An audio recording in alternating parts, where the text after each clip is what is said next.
That looked pretty cool, Rajat. That you were looking quite relaxed in the foot soak, but you were looking pretty stressed prior to that. Yeah, that's right. Where did you get that bucket? I mean, that looked like a military grade vessel. It's got a handle, and it's actually perfect for foot soaking. Wow. You know, I probably found the foot soak, somebody had told me about it about 20 years ago. Really? And I wish I took it seriously. Yeah. Because I didn't. Of course, you know, like so many different things in life, when I found that, I should have been a little more diligent. Now, 20 years later, I realized that the foot soak is so relaxing. Yeah, right. Wow. It's really one of the most fundamental tools I use personally day to day, just as like a daily routine, just like showering. You're a smarter guy than I am, and I have to say, when I found the foot soak, that was in college. Yep. And I may have tried it once or twice, and I found one of these plastic buckets, you know. This is probably more accessible than your military grade version of the same. And so what do you use? Do you use cold water or do you use warm water? What suits you? Yeah, so it depends on the day. So like say I'm having a really busy day, I've been working quite hard, such as early in the video you saw, I'd use a cold foot soak just because it's so much more relaxing and easier to get rid of stuff. Well, in this heat of Sydney, I can imagine that just a cold water foot soak is probably the most prescriptive approach. For most people, yes. For most people. Yeah. But I guess I have to say that there are certain times when I'm just feeling like I'm in a fuzz. I'm just feeling very lethargic, not getting that drive, the energy to get up and get going. Yep. And those times, that warm water foot soak does seem to help. For sure. It's definitely great either time. You know, you can change the temperature up depending on what you're feeling. Yeah, it's so remarkable that we live in our thoughts, right? That I think somebody had once mentioned cogito ergo sum or something along those lines, and we are what we think, or we are what we think about. Yeah. And I'm sure I'm not getting my Latin right, but we get so wrapped up in our thoughts that it's really difficult to separate ourselves Yeah. from the thoughts. Yeah. And that is fundamental to a lot of the stress that we experience, right? We need gratification of what we want in about 0.03 seconds or less. That's right. With I the mean, mobile phones I'll give you an nowadays. example. Today, I had gone to the beach and it was just so insanely crowded. I had to drop off the family. I had to find a parking spot. And it's like vultures. You find one parking spot and you've got 15 people lining up and honking and trying That's to right. get that. And The attention is very to this, to that, very quickly. It's. I thought that technology would make a difference. Someone had probably mentioned that technology was going to be the solution to all our problems, and we had have stressful, utopian lives. Yeah. And here we are. We're probably more stressed than we've ever been as a civilization. Completely sitting down at a desk all day, just our eyes glued to our screens. On our break, we're on our phone, and you know what? It can't be that great for you. No. I mean, I'm now married, 2 kids later, balancing all those different elements in life. It's a challenge sometimes. And speaking of elements, what about the salt? Where does the salt come from? I mean, do we need to use salt, or can we use something else? Or Yeah. So the whole idea about the foot soak is to simulate a experience like the ocean would have. So as in, you'd go to the beach. I get that. And I you love put that. your feet in the beach, and how relaxed do you normally feel after that? And because the ocean has this capacity to clear out any stress we have, so we simulate that with a lot of salt, like as salty water would be. And just basically that's the reason. Wow. I mean, now that you mention it, it strikes me that, this was probably during my college days, and I had attended a Sahaja Yoga meditation seminar. Yep. And this was at a med school. And obviously, these med school students are really smart. Somebody raises the question that this seems like, I think the process they mentioned was osmosis. Right. There is this transfer of ions between 2 liquids or fluids at different ion densities. And that's what is being simulated as we sit down in salty water, because the human body is also, to some extent, salty water. Right. So the salt water really does make sense. Okay. And it certainly helps you relax. I mean, I know I've fallen asleep so many times trying to do the foot soak. Really? Yep. Yeah. It definitely, as you were saying earlier, it really brings you back to your true self in a way. After a long day of whatever work you're involved with, you definitely get back to your true self after getting rid of the stress throughout the day. And it's like a power rinse. We should just call it the power rinse. The power rinse is really the power rinse for the inner self. Exactly. Got a nice ring to it. Yeah. So how did you find Sahaja Yoga? So I actually found it about 1.5 years ago at university. There was a stall at orientation weeks. Oh, okay. And I just found out through that, and I couldn't question it. I couldn't find a flaw with the teachings, and for me personally, it resonated. And from then on, it just had such a remarkable impact on every aspect of my life that I just have to continue. Yeah, it sounds very similar. I mean, I'm going back about 20 years from when I found Sahaja Yoga. Yeah. And there was a friend of mine. He was one of those people. He was kind of perpetually in a state of agitation. Right. He was agitated, and he would really help get you agitated as well. But he was a really good friend of mine. And I noticed we both did really badly in our first year. We were partying a lot and not really paying attention to our coursework. And we both flunked a few papers. He flunked a few more than I did. And he didn't come back for the second semester. And he comes back and he tells me that, hey, I've started this form of meditation. Oh, he's the one that brought it to you. Yeah, so he told me that, I'm meditating. And I found that so incredibly zany that this guy, he's meditating. what even is that? And so I did start noticing that his behavior had changed. He just seemed a little more composed, a little more at ease with himself. Yeah. And that struck me because, at that point in life, I think I was a sophomore in college. And we were kind of getting into that phase where we would start thinking about interviews for a full-time job and go through the whole adult process. And I felt that I could do much more, and I wasn't really reaching my full potential. Oh, okay. And at that time, this friend of mine, he told me that you should try this form of meditation, Sahaja Yoga. And Srimataji Nirmala Devi, we see in the photograph, she's the founder of Sahaja Yoga. She passed away in 2011. But when I found Sahaja Yoga, she was touring all over the world. Right. And she happened to be the town where I went to college. And I was just fascinated with what she had to share. She delivered some speeches at colleges. And I remember that she was really stressing the importance of us understanding our own potential. That we have this incredible reservoir of potential. Right, yeah. Every man, woman, or child. You know, we talk about being a universal band of brothers and being one world, but there's so many differences that separate us, right? We're so very tribal in so many different ways. But what she said was that there is this potential, the Kundalini, this inner energy that really helps us feel one with ourselves, as you mentioned, our inner selves, and really helps us realize the spiritual potential that we all have. Right. And just as you experienced, I felt that was the unlock. It was a door opening to a world of new potential that I was looking for. Yeah. And I have to admit that I wasn't very diligent with the foot soak when I first found Sahaja Yoga, and I should have been. I really should have been. But despite that, I started noticing positive changes. They came in different shapes and sizes. Naturally. Kind of like that Forrest Gump story, life's like a box of chocolates. Right.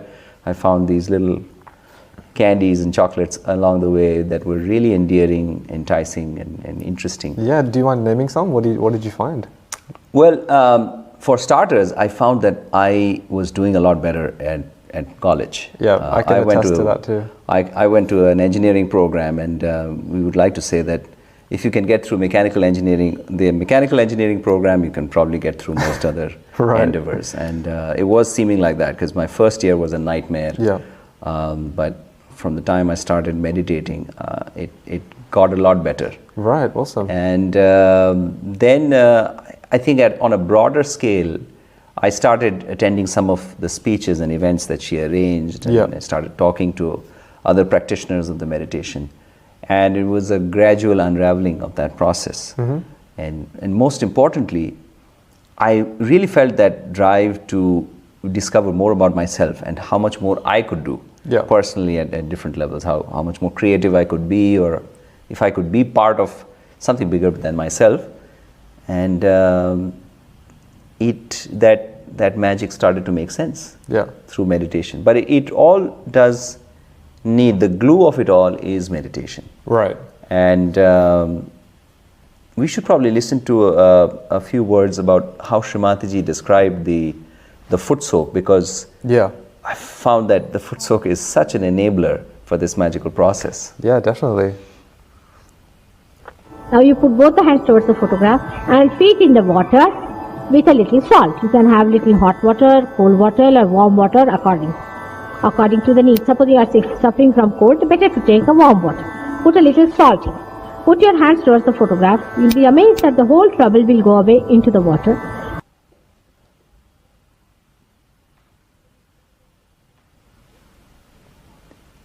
So how do you feel physically after you foot soak? Do you notice any physical changes, or because I'll be honest, I've noticed sometimes that I'll physically feel that there is this osmosis happening, and there is this exchange with the water. I mean, it sounds really spooky, but I felt it and I thought I'd share it with you. But have you felt something similar? Definitely. It's a bit more subtle than what you'd normally experience in physical sensations. But say, like when we have a very busy day, it's really easy to get captured in it and to forget that we're actually stressed out. And once you actually get into the foot soak, you can see such a clear transition into your body getting less heavy and more light. And particularly that really shows. And also, say you feel very hot inside, and you know, just the stress can bring some heat inside your body. That clears out through the foot soak. I'd say that's the real, like, tangible effect I can see from the foot soak. Absolutely, and I have to admit that, you know, you and I have had it fairly easy in life in some ways. Yeah. We could say that we're children of privilege in some form or fashion. And there are so many different forms of stress. I mean, I think about the firefighters who have been doing such an incredible job all over Australia. Just imagine, these guys are, men and women are out there facing 200, 300 degrees temperature and working through days and night. I mean, that's real stress. Really is. And that is physical and tangible in so many different ways. Yep. And emotional as well. And if we have this capability, if they have this process to be able to resolve that stress, especially on a long-term basis, if we can use it on a regular basis, Yeah. to be able to manage the stress, I think the world would be so much of a better place. And you know, because stress is one of those enemies that kind of lurks Yeah. under the surface, Yeah. and we kind of keep it in the closet as long as we can, and then it turns into this snarling beast that Yeah. gets in the way of our productivity, or Yeah. in the way of our relationships. I think research has shown that there's probably more than 50% of people have had stressful situations where they're angry with loved ones. But what they don't realize is that it's the stress that is at work. If we allow the stress to build over a period of time, that it can become much more than just a few angry words or someone tossing his or her iPhone over the balcony. You're completely right. I think it's a really common misconception that we might think there's a stressful life and a stress-free life, and there's no in between. But I think that's where that managing stress idea comes, that instead of accumulating this thing day in, day out, we can manage it, we can reduce it, and bring that stress-free life day by day. We get closer to that. Absolutely. So let's take this opportunity. We can spend a few minutes meditating.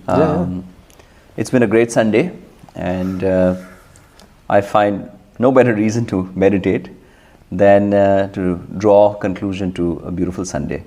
Fair So enough. what we can do is we can sit comfortably, and having the hands open is a good idea, because what I find is that the hands really tell a story of how we are doing. So it's kind of a progress report of where things stand, especially when we start to meditate. So if we may be feeling that the hands are warm, they may be tingling, they may be cool. And in the language of Sahaja Yoga meditation, cool is good. Right, that's true. Somebody had probably said cool check, that we do a cool check, and are we cool? And if we're cool, then things are good. But very often we do find that things are not so cool, and we need to evaluate where things stand. So right now, let's take a sense, let's get a rain check of where things stand on our hands. We can close our eyes and just slow things down. Let's just drink in the moment, be present, enjoy the present, and pay attention to ourselves. For a change, instead of seeing or being seen, let's just pay attention to ourselves. How are we breathing? Breathing in, breathing out. Pay attention to the beating of the heart. Let's take the right hand to the heart.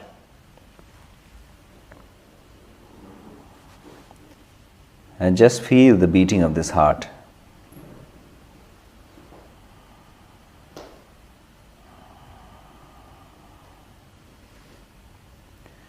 And recognize that the heart is more than just a mass of tissue, an organ, a pump that becomes this distribution engine for our remarkably complex human body. We recognize that the heart is the seat of our soul, the Atma, the spirit. The seat of the eternal within us. The seat of the spiritual self.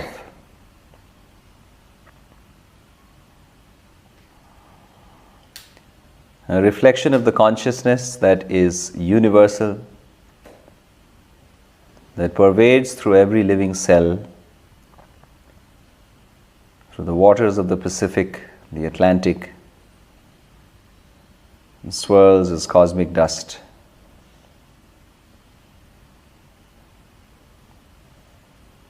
We feel the grandeur of that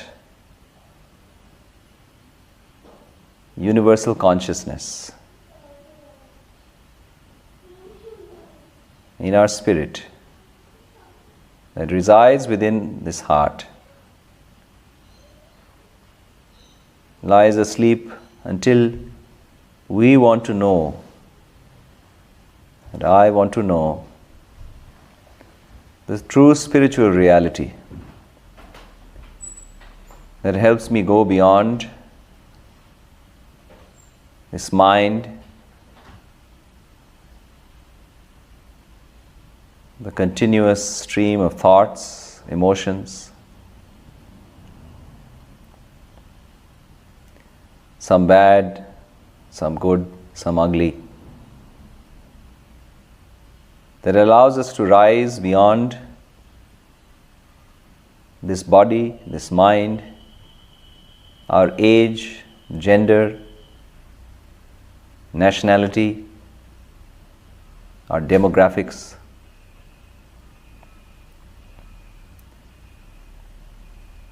And feel one with that truly universal aspect of our being. I wish to experience my own spiritual self,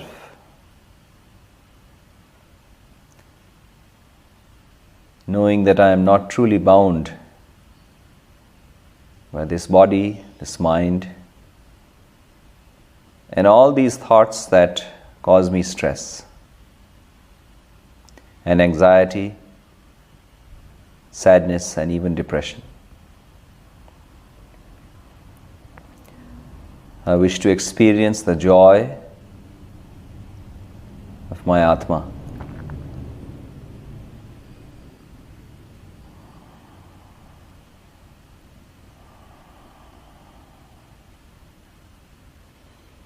We can take the right hand to the forehead and just pressing the temples as if we were nursing a headache. Let's take this opportunity to forgive. Forgive everyone who may have hurt us, and also forgive ourselves. We are sometimes so harsh on ourselves. I forgive myself and I forgive all. Forgiveness is that powerful weapon that we can wield to rise beyond all the noise in the head.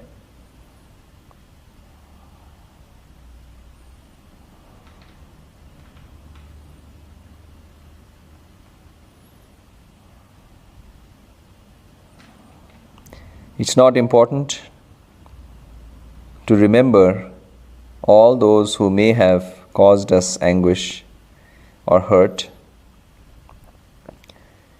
But it is important in meditation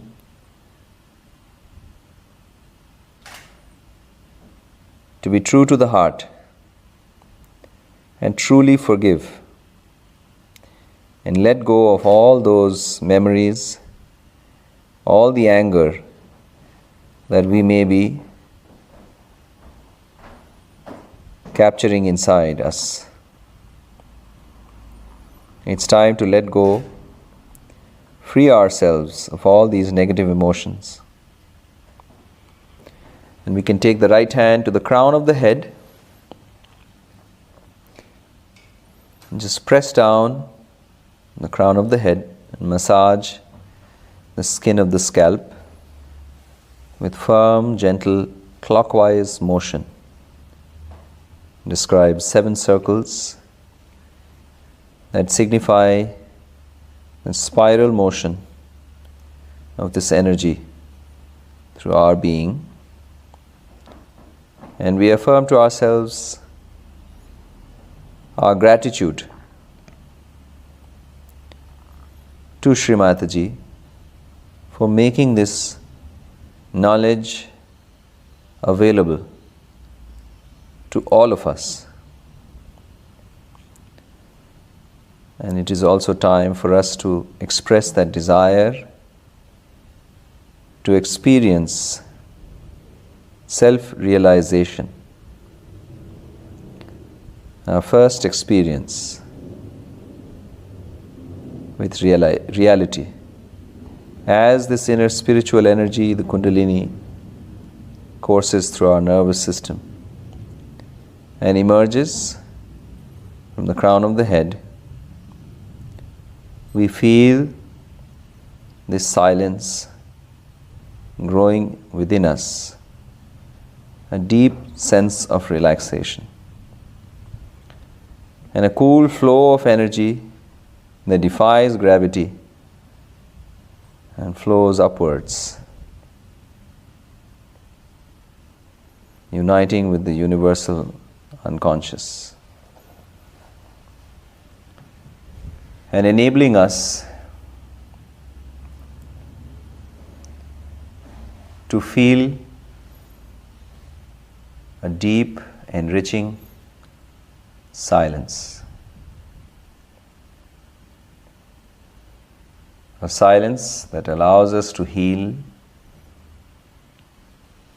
and grow and go beyond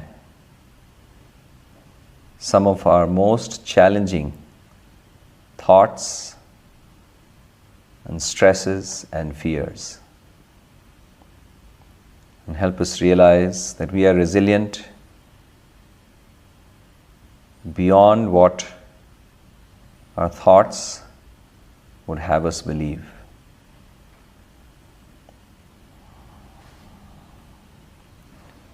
We can listen to an excerpt of a speech where Shri Mataji describes the mechanics of stress and how Sahaja Yoga can help us all.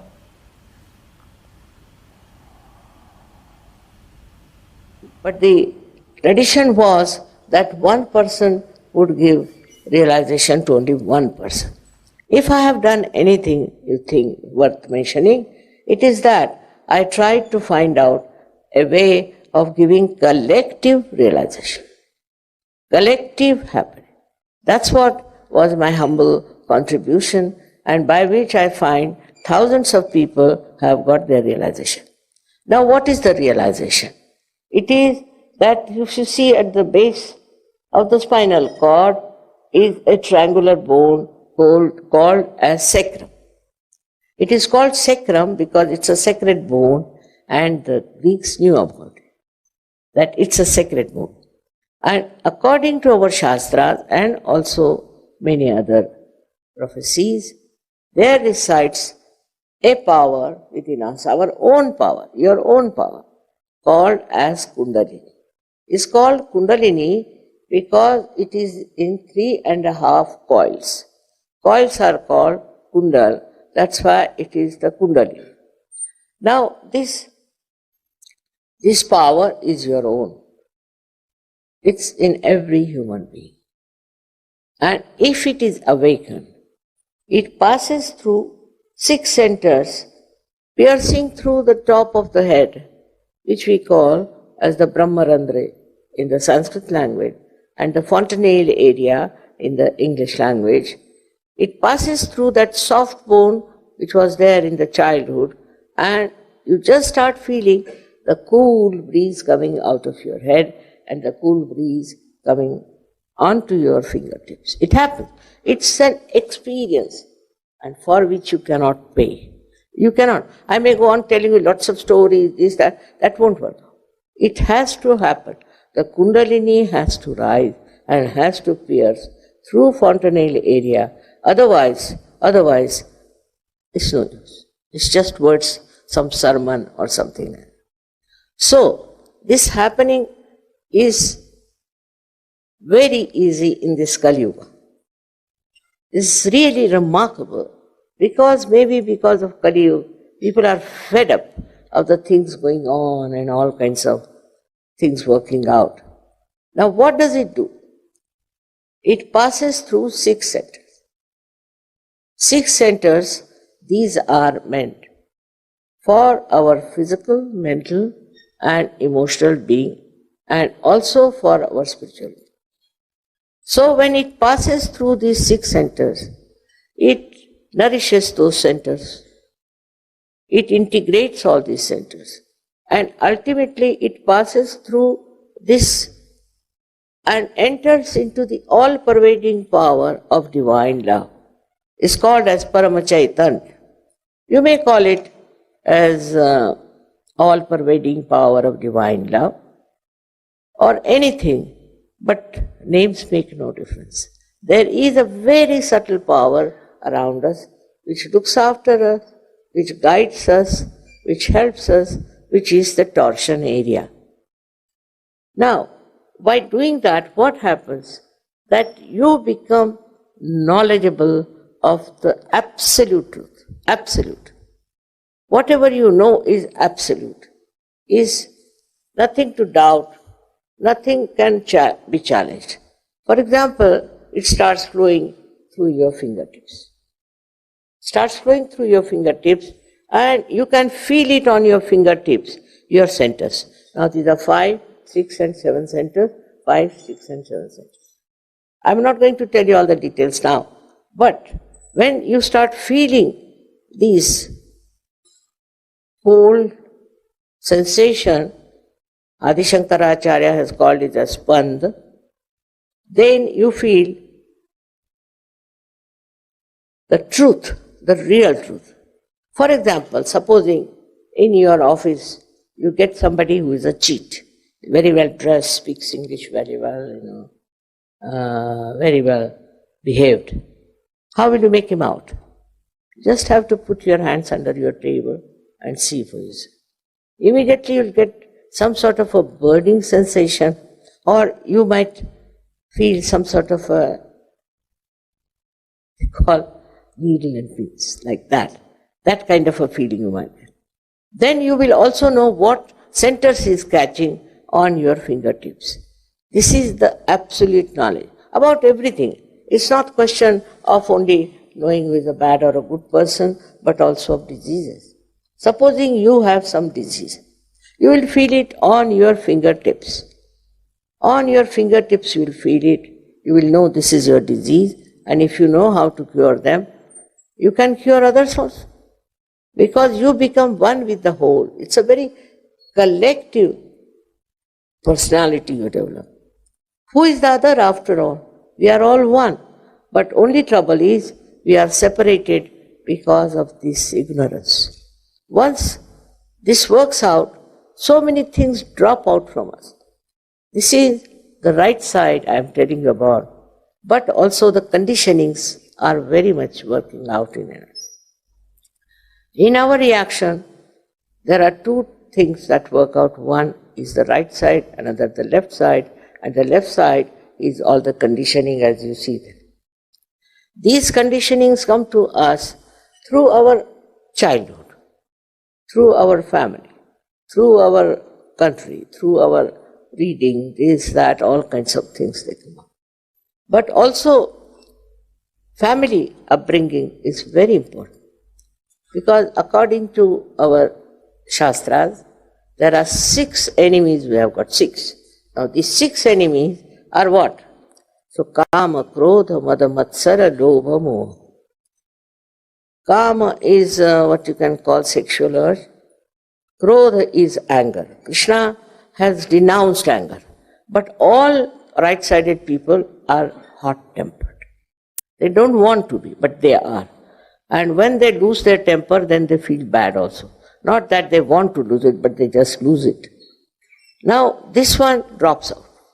The temper goes out completely because you develop that witness state, Sakshi Swarupada.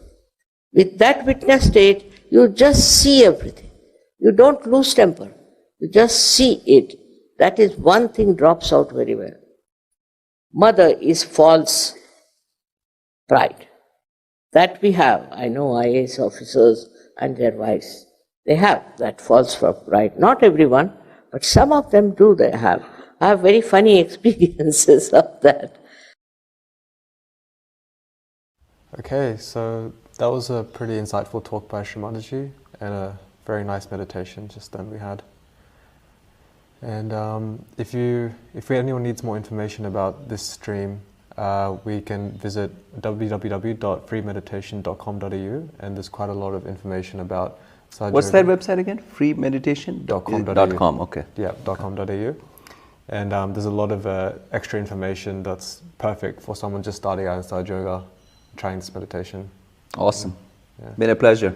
Yeah, it's been a pleasure. Thank you. All right, thank you.